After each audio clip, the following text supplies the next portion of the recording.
Hello and welcome to Views on News. I'm Jawad Tehami. President Donald Trump says there is no possibility of another war between Iran and Israel. It comes after he announced a complete ceasefire between Iran and Israel, although there were accusations from both the sides that the other side has violated that particular ceasefire. But in today's program, we are going to take an exclusive understanding of what exactly the economic fallout of this particular conflict had been, and if this particular ceasefire wouldn't have been reached, what was the potential as far as the economic fallout of this particular conflict, if it would have been protracted, would have been.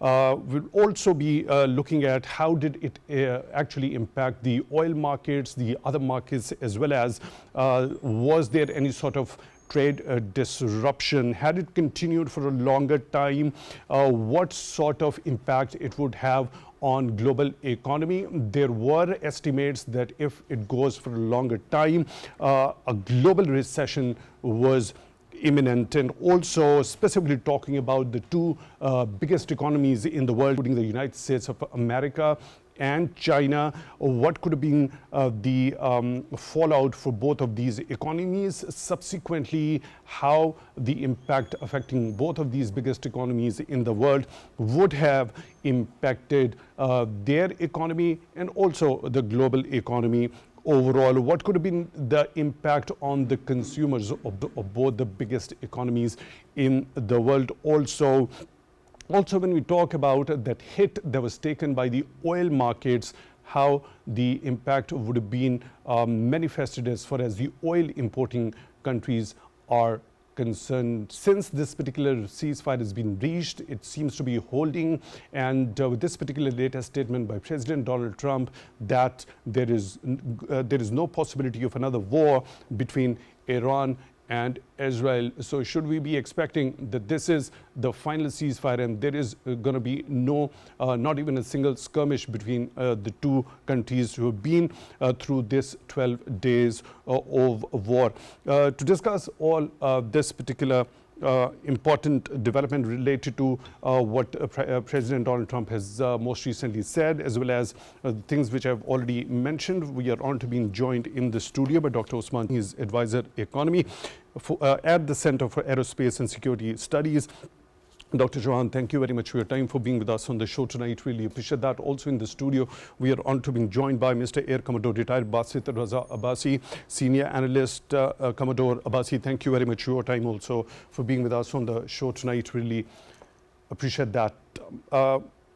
Commodore Abbasi, let's begin with this particular statement that has come forth by President Donald Trump that there is no possibility of another war between Iran and Israel. Your understanding, your assessment so far, since that particular ceasefire was announced by President Trump, we saw that he was very angry, especially towards Israel, that despite his announcement of the ceasefire, Israel had gone to deliver that payload which President Trump said that he had never seen any likes of that before. So what are your expectations? Do you see this particular ceasefire holding indefinitely? Certainly, I see this ceasefire holding. And the reason is that I do not know, I have been watching every moment like everyone else. It was like a Star Wars show we were all glued to the televisions. And Mr. Donald Trump is nothing but a magician. If he can be a party to the conflict, if he is bombing the 3 nuclear sites one day, and the next day he turns into honest broker, and he can sort of, this seems to be an scripted thing. Why did Iran had to inform the Americans that we are coming to attack you at Doha and not on another 49 sites which are scattered all over Middle East? So there's some kind of previous understanding, back channel discussions. And if it seems to be all pre-planned. I think an old planning. So to whose purpose does this entire scenario serve? I would say that basically both Iran and Israel are aware that if they come head on, they can self-destruct. It's a self-destruct menu. They will both destroy each other. They'll destroy the other, and the other will destroy them. So that was a distinct policy possibility.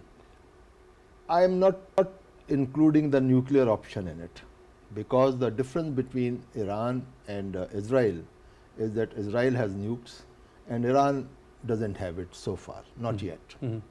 So, but the world has not seen a nuclear breakout ever since the Hiroshima incident, and the powers to be make sure that it doesn't happen.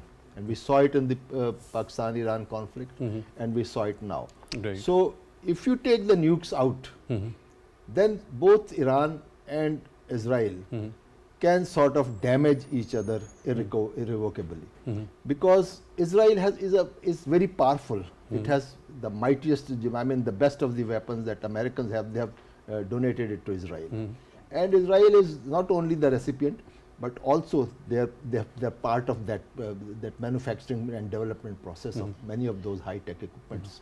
It is actually the Israeli technology also supporting the American technology. But Iran has a lot of this missile power. It has actually proved missiles and drones. We have seen the Iranian drones turning the tides in the war between Ukraine and Russia, because at one time when the Americans, the West was supporting Ukraine, and the Iranian drones were able to sort of help Russia sort of bear that onslaught which was coming from Ukraine. And that was because they are Mahajir and Shaheed and all those drones, the suicidal drones, and they could keep hovering for 24 hours, and they can, the suicidal ones which can go and at a pinpoint place, they can go and destroy it. So we have seen that Iran has the wherewithal to sort of engage a prolonged nuclear war, and Iran had actually sort of had a web of, it has cocooned itself in its supporting groups, from Iraq to Syria to Lebanon, the Hezbollah and Houthis and everybody. So it was actually, it was in the front soldiers were actually fighting the war, and Iran was backing them from the back. And unfortunately for Iran, after the Hamas thing in the Palestine, they gradually, those elements, the Iran-supported elements got eliminated or decimated terribly. Like Hezbollah is no force what it used to be a couple of months back. And Syria, there is the Bashar al-Assad is no more, it's gone. Iraq is also a different story now. So actually the war which Iran had planned for 2 decades to be fought far away from its frontiers came to its borders. But they were not ill prepared for it, because these developments took few months and they were ready for it. And one more difference was that Israel is a very small country. It has a very small population. It is a very fragile economy. I mean, if I were sitting in Iran, I would continue this war for another week, and I can tell you the Israelis would have come down to their knees, because you know, don't count the casualties. That is a very important point made by you. One related question to this one, I'll come back to you, Commodore Abbasi, regarding that, as to when you talk of economy of Israel being fragile. So I'll come to that particular aspect and take your understanding. Dr. Chohan, when it comes to the economic fallout of this particular 12-day war between Israel and Iran, oil markets been hit the most. Am I correct on that? That is correct. Okay, so let's specifically talk about this particular aspect. So when the oil markets have been impacted the most, now we see a little bit of stabilization after the ceasefire was announced. So how would have this particular hit impacted the overall global economic outlook? It's a fantastic question because it's the most important element, the oil. As you know, oil is the lifeblood of the global economy. Even today, we depend extensively on oil. And oil had been declining precipitously over the past year, and inflation around the world was coming down. But then because of the volatility created by this, one day there is a ceasefire, we're not sure if there's a ceasefire. This kind of uncertainty was read very negatively by the markets. And therefore, the overall price was exceeding upwards of $80 per barrel as opposed to 60 previously.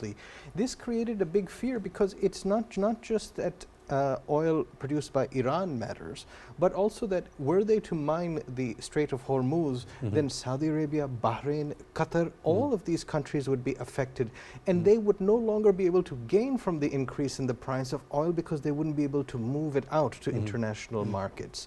And that would also then pass out into production. We already have this tariff war and all these other inflationary elements, but then, for example, how would production in China be affected when in fact 15% of their oil comes from Iran, and then much larger percentage comes from that Strait of Hormuz, including other countries. And therefore there was a fear in the markets, and now, as you've mentioned, there's some stability because if this ceasefire is seen to hold, then the previous trajectory would be resumed of a decline otherwise, and a deflationary decline. And keep in mind that whenever Israel has done this sort of reckless behavior in the Middle East, it has created serious inflationary problems in the world. For example, in the 1970s, that was basically because of Israel's violence against Egypt. Then you had basically the US plus Israel against Iraq, the early 2000s. So these types of things create big panics in the market, and speculators are not happy with that sort of situation. Right. So if we try to assess how bigger the damage and the destruction on either of the side during this particular 12th day of the conflict been, where do you see it was more as compared to the other? Well, as Commodore Saab said, Israel would not have lasted very long. That is because it was hemorrhaging about $1 billion per day. So that's $12 billion for a 12-day war. And Israel's economy has been running on a subsidy. It's been running for a subsidy since 1948, of course, but a particular subsidy now which would have been unsustainable because they have labor shortages, because everybody is deployed. They have mass mobilization, not just against Iran, but of course against Palestine. Then they also have an exodus, and this is an exodus that is as scary as the one that you find in the Quran and the Bible. I mean, people have been fleeing left, right, and center from Israeli airports before the Iranian conflict, and then via cruise ships. So they had a massive labor issue too. And the other thing is that 80% of Israel is either desert or agricultural land. So it's very concentrated in terms of its population. So if you are to smash Tel Aviv, Haifa, and then like Sderot and Beersheba, all these tiny towns, that's all Israel is. And so the damage is far more concentrated on the Israeli side as a percentage of their economy, and in terms of the sustainability of the economy in wartime, the stamina, the war stamina as they call it. Whereas in Iran, damage has been significant, but because it is decentralized and because they can stomach a lot of pain, and the percentage change in their economy has not been that significant, although there are some critical infrastructure pieces such as South Pars, some highways, some electricity stuff that has been affected. However, if you look at the reports today, Tehran is normal. People are back to work, that sort of thing. So they have bounced back. So you need to have that war stamina and resilience if you really want to get into this sort of thing, and Israel didn't have that. Commodore Abbasi, you already mentioned that it would have been really difficult as far as Israelis were concerned. They wouldn't have withstood a protracted war against Iran, Iran having that all wherewithal. Is that so? Is that because why President Donald Trump intervened and became the direct party to this particular conflict, struck those 3 key nuclear sites of Iran, making it a decisive move, and right after that we saw a ceasefire being reached between the two? Mr. Trump has a wonderful approach towards world problem. It's a blow hot and cold approach.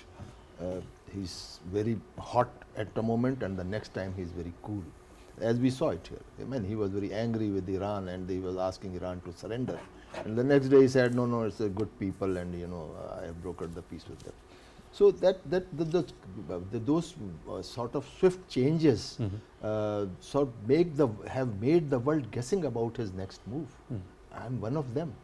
I don't know where he's going and where he's taking the world. The old proverb, the might is right. The proverbial might was always right. But these days, the might is absolutely right.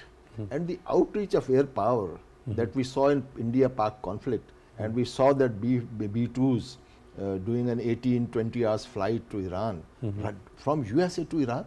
Imagine the distance between the two, the seas and the Atlantic and all that crossing and reaching Iran and hitting and coming back safely. So with that thing with you, you can really influence the world events. And that's why Trump is a force to be reckoned with. And wherever he has put, except for the Ukraine war, because on the other side is Russia, and he has not been able to sort of conclude that. His role has been decisive ultimately. I mean, he may have been changing sides and taking turns and twists, but ultimately he's able to manage the world events, and that is, I think, part of his success so far. I don't know how long it lasts, because there are so many moves which are still open. His trade sanctions, which are on one day and off again, and the next day. So the world is guessing, I am guessing too. And can you repeat your question, because the basic what you wanted to ask? So was it because that President Donald Trump had to intervene directly by striking those key nuclear sites of Iran in order to give a safe passage to Israel? Because as per your understanding, your first take, you were of the view that Israel didn't have that capacity to withstand a protracted war against Iran. Okay, here's my reply. So how do you see that very move by President Trump? You see those, I will again, I don't know, I have to draw parallel between the Pakistan-India conflict, because it's a sort of a mirror image of that. The events are a mirror image of that, both the conflicts. The first statement when these hostilities broke out between Pakistan and India from Mr. Trump was, they have been fighting for 1,000 years and America has nothing to do with it. I have nothing to do with it. And within 4 days, all that changed. He said, no, I have brokered the peace and they are good people, and the Kashmir is a dispute which I am going to resolve and I am ready to mediate. I mean, he's nullified whatever the Indians had gained in the last 2 decades, and he sort of brought the Kashmir on the talking table and opened the doors for negotiations. So that is the kind of change he can bring. That is his sort of way of doing things. So here also we see the same thing being replied. Because since he always wanted to broker a peace, look, initially the first day when then Israel struck, it was very, very destructive. I can tell you, I was worried because Iran had no air defense. 70 to 100 aircraft coming inside Iranian territory and hitting whatever they wanted to hit. It was a disaster scenario. It was on the first day or second day of the war. And if a nation has an I have already talked of the role of air power now. And if on the first or second day of a fight, you have gained total, complete air superiority, you can create havoc in that country. And look, if you have the geography in mind, look at map of Iran. Where is Israel? Tehran is in the east of Iran, in the west of Iran. And Mashhad is in the extreme east of Iran. And it has about, I think, 2,200 kilometers between Tel Aviv and Mashhad. They have struck as deep as Mashhad. So if a country has that much of dominance on the first or second day of war, then in the subsequent days they can actually blow it to smithereens. So that's why I was worried. But then that did not continue. I don't know whether some air defense magically came online, which was not available on the first 2 days, or what happened. So this is what I'm saying, that in the end, it seemed more to be a scripted thing, that things were actually happening with each other's consent, or there was some neutral agency which was telling them this is going to happen, so don't mind. So first day, the statement from Mr. Trump in this Iran-Israel conflict was that Iran must surrender, because that is what Israel had achieved. It seemed that Iran is going to capitulate within 2-3 days. The situation demanded that. But that didn't happen. Iranians withstood. They withheld. And not only withheld, but they launched a counter barrage which reached Tel Aviv. And the myth of Iron Dome was broken.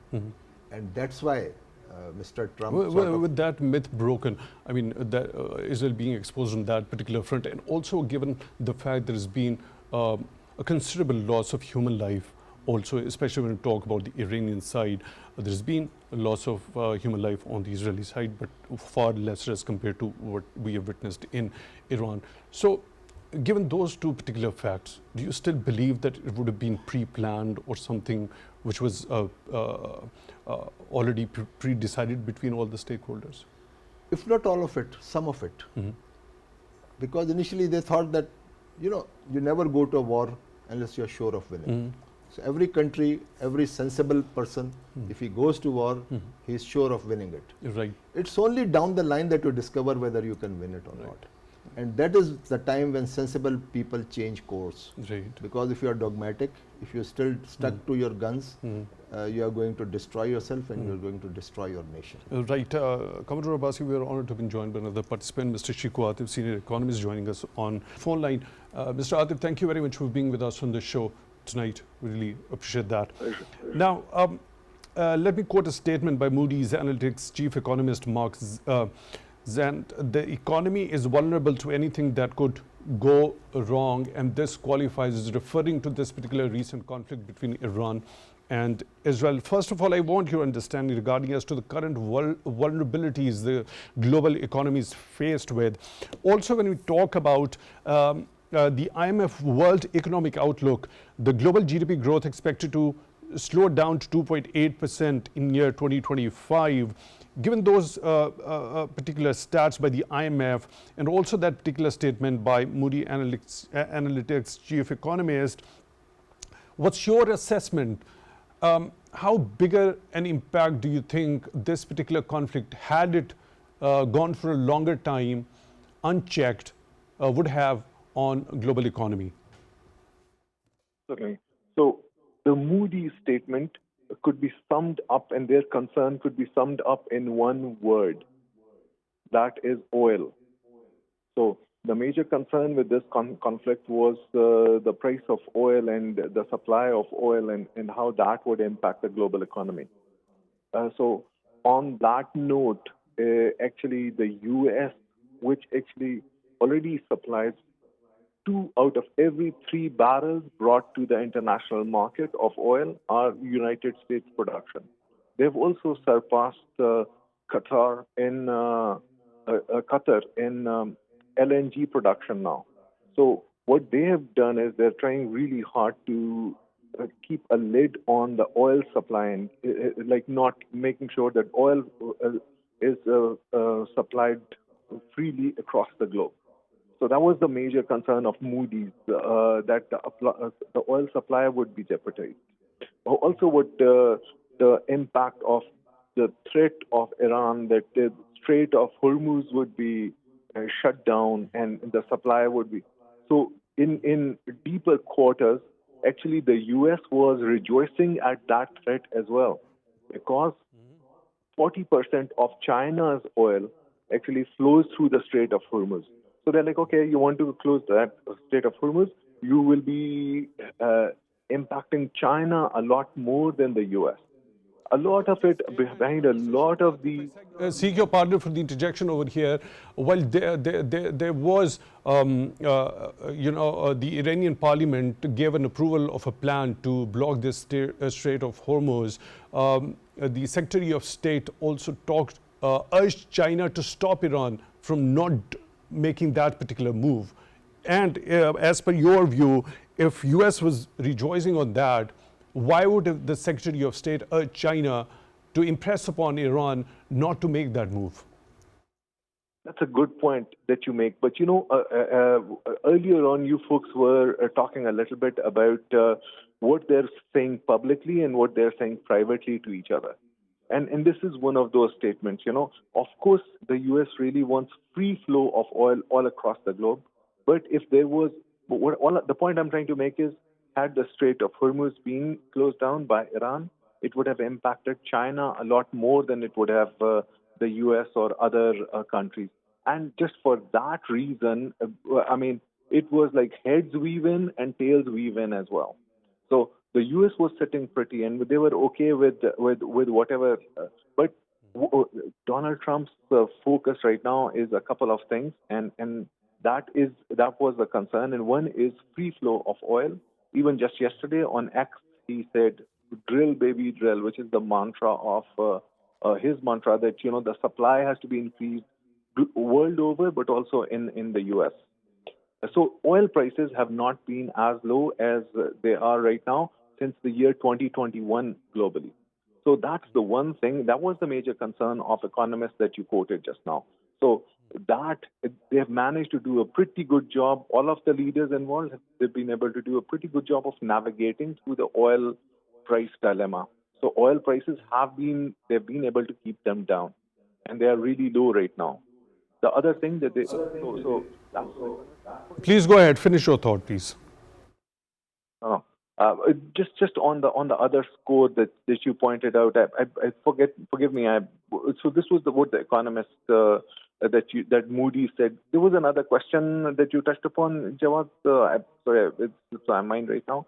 Was the other Okay, I'll go to that particular point. That was the IMF's World Economic Outlook, global GDP growth, which was expected to be 2.8% in 2025. I'll come to that particular point later on in the show. For now, you already mentioned of Iran considering that option of closing the Strait of Hormuz. Now, let me just bring in a little bit of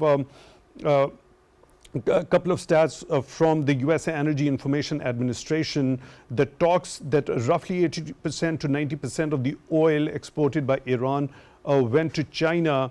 Now, when this particular transaction is happening, do you think was it actually practically doable for Iran when it is exporting 80% to 90% of oil to China? Wouldn't this particular move be detrimental to Iran itself had it opted for that in practical terms?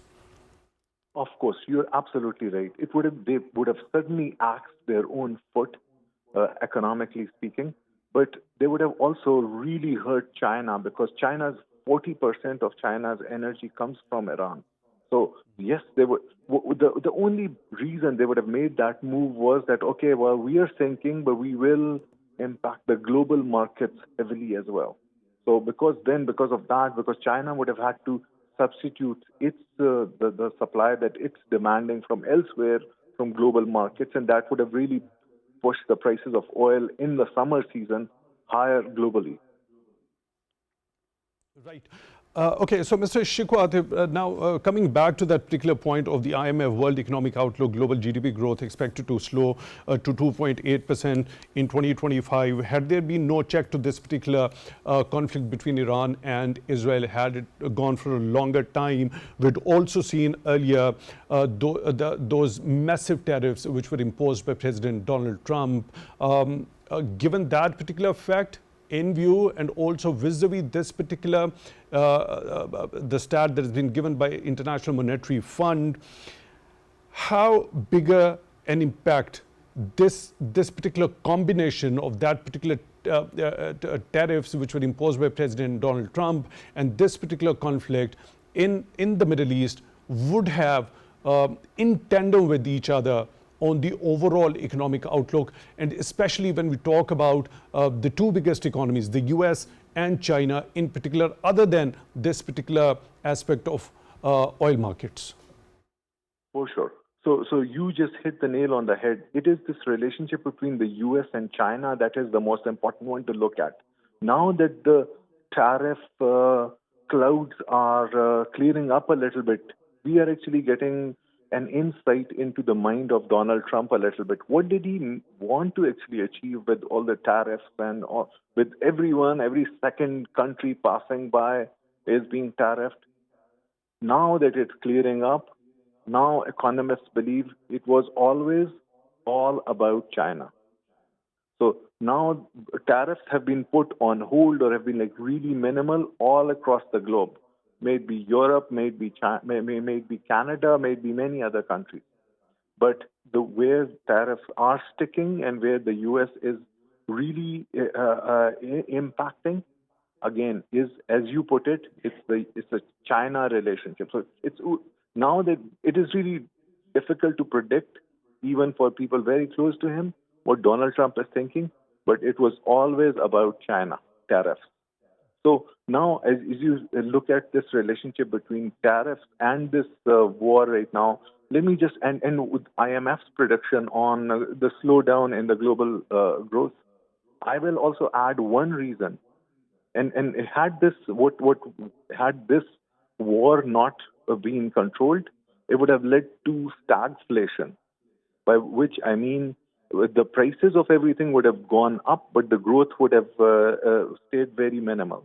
And there is one reason for that. And let me just not talk about war. If we look at the economy on the globe just separately, the reason for IMF's prediction is unemployment across the globe.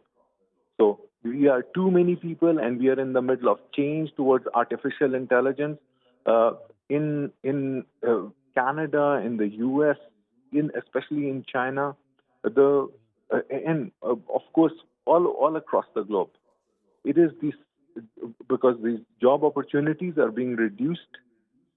Older people are living a lot longer. They can't afford to retire. That's why 1 in 5 people graduating university, college, or high school, even in the developed countries, cannot find a job.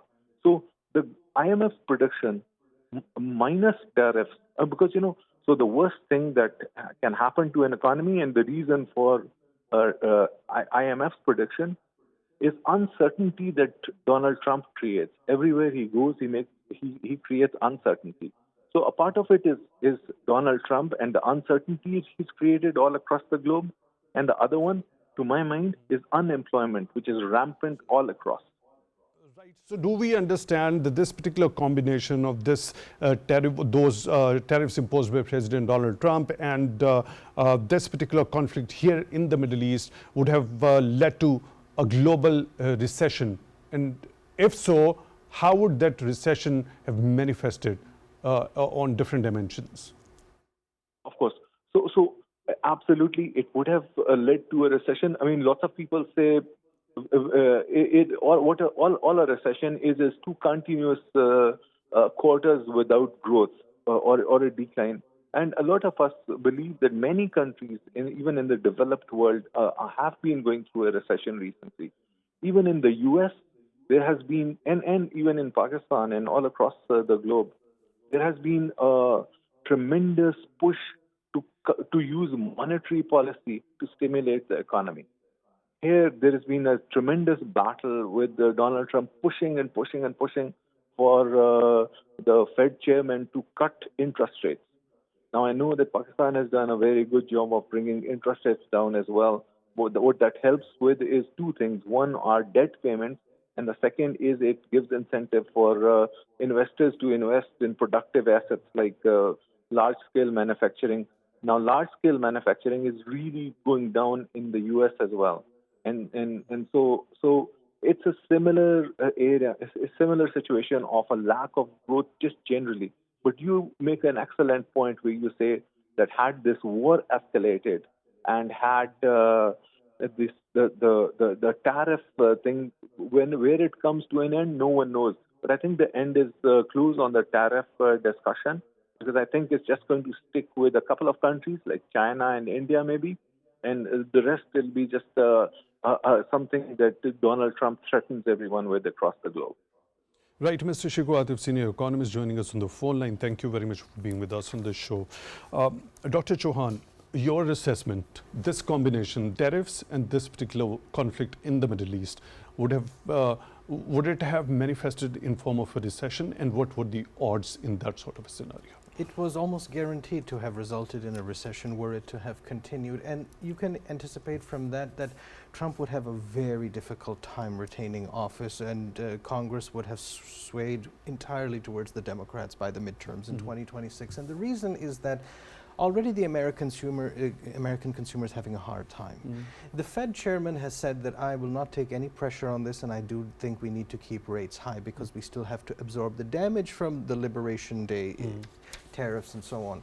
in addition to that, if you were to have more cost push inflation coming because of oil prices shooting through the roof, then the stagflationary environment created by that would hemorrhage enterprises in America, which are already struggling. Therefore, I believe that the political damage would have been so great that Trump would have to capitulate, or he would have to. So how would it have impacted the consumers over there? It would have probably, if you know, tariffs were anticipated, if they had continued in their full swing, their full bloom, they would have probably raised the cost of living by about $3,000 to $4,000, and that's a very thin margin for the average American who hardly has $500 savings in the case of an emergency. Half of Americans don't have $500 on their being in the case of an emergency, and you ask them to pay $4,000. That's just tariffs. Imagine if the cost of gas went up at the pump. They don't have the sort of public transport infrastructure or electric vehicle usage that would allow them to take off the burden of oil. So you could easily add another $2,000 to $3,000 to that. Now imagine a $7,000 annual increase in the cost of living for an American. I would expect riots on the streets, worse than what you're already seeing in LA for other reasons. I mean, Trump has done, as Air Commodore Saab said, a very good job of navigating the complexities of the Middle East, but he does have a domestic front to fight on too. And the American public is actually very polarized. You are actually looking at two Americas right now. And incidentally, both Americas were against this intervention in Iran. So these are the sorts of considerations where Trump has a very difficult task, as many American presidents do. But I'm glad that this thing didn't continue, because the Far East, so Japan, South Korea, China would have had a very difficult time. China would have absorbed the cost rather than seek some other bigger move in the Middle East, because it's a non-interventionist by its state of mind. But India and Pakistan would also have been impacted. And for us, it would have, you know, Pakistan has done a very good job in terms of its current account surplus that it has managed. It has brought down inflation to a reasonable level, and we have a significant 10% real interest rate spread right now. All of this would have gone haywire. So we should also be grateful that this has come down, because Pakistan has worked very hard to achieve this over the last 2 years, and this would have been eviscerated if this conflict were to continue. Right. Commodore Abbasi, the possibility of closing the Strait of Hormuz, how practical an option that was as far as Iranian perspective is concerned? Okay. I think Iranians must have been in close contact with the Chinese, because this decision would have been a Chinese decision, not an Iranian decision. You know the obvious reason? China is the country which buys max oil from Iran. Only China can buy so much oil, because the US sanctions are too excruciating. No other country can dare to sort of violate that. Only China can do it. And China is an infinite market for oils.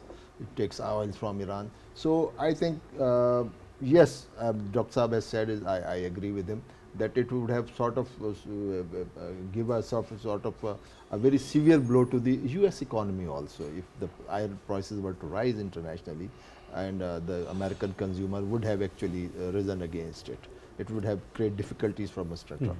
But basically that decision would have come from China. If in the Chinese calculation, it was more important to let those forces gain strength in US, which can sort of harm the US government.